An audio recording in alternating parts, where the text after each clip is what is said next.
Évangile de Jésus-Christ selon saint Luc.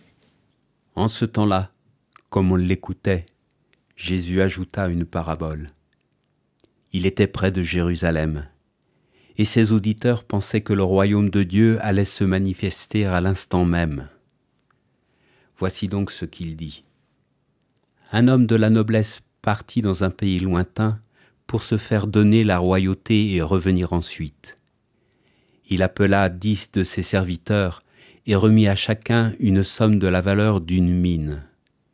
Puis il leur dit : « Pendant mon voyage, faites de bonnes affaires. » Mais ses concitoyens le détestaient, et ils envoyèrent derrière lui une délégation chargée de dire : « Nous ne voulons pas que cet homme règne sur nous. » Quand il fut de retour après avoir reçu la royauté, il fit convoquer les serviteurs auxquels il avait remis l'argent, afin de savoir ce que leurs affaires avaient rapporté.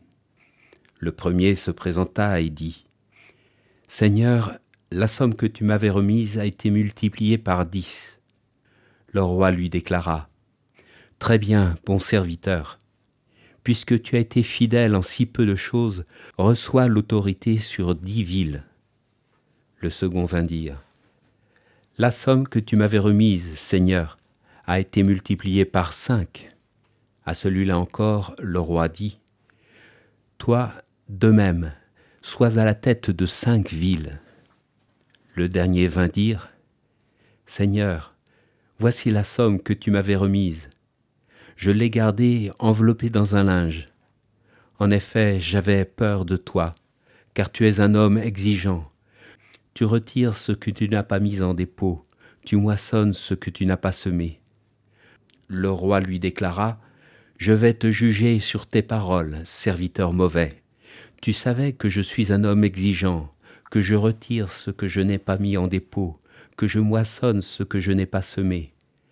Alors pourquoi n'as-tu pas mis mon argent à la banque ? À mon arrivée, je l'aurais repris avec les intérêts. » Et le roi dit à ceux qui étaient là : « Retirez-lui cette somme et donnez-la à celui qui a 10 fois plus. » On lui dit : « Seigneur, il a 10 fois plus. » Je vous le déclare, on donnera à celui qui a, mais celui qui n'a rien se verra enlever même ce qu'il a. Quant à mes ennemis, ceux qui n'ont pas voulu que je règne sur eux, amenez-les ici et égorgez-les devant moi. » Après avoir ainsi parlé, Jésus partit en avant pour monter à Jérusalem. Chères auditrices, chers auditeurs de Radio Fidélité, la parabole des talents nous est bien connue, et disons-le franchement, elle crée souvent un sentiment de malaise en nous. En effet, elle nous concerne tous par la nature de la question qu'elle pose : comment donner le meilleur de soi-même pour que notre vie ait une saveur, un sens particulier ? Reconnaissons tout d'abord que nous ne naissons pas tous égaux dans la vie et que nos histoires personnelles peuvent avoir affaibli singulièrement nos capacités à entreprendre. Nous constatons aussi que la bonne fortune ou une éducation réussie ne sont pas non plus des facteurs nécessaires ni suffisants pour faire fructifier ce que nous avons reçu. Bien des vies en apparence richement dotées par le sort ont pu aboutir à des situations d'échec récurrents. Alors comment comprendre et accueillir cette parabole pour soi ? Notons tout d'abord un détail essentiel du texte, Jésus la donne dans un contexte particulier. En effet, ses auditeurs pensaient que le royaume de Dieu allait se manifester à l'instant même. Sous-entendu, pourquoi se donner la moindre peine puisque la manifestation du Sauveur suffira à nous délivrer de nos oppresseurs et rétablira la royauté d'Israël ?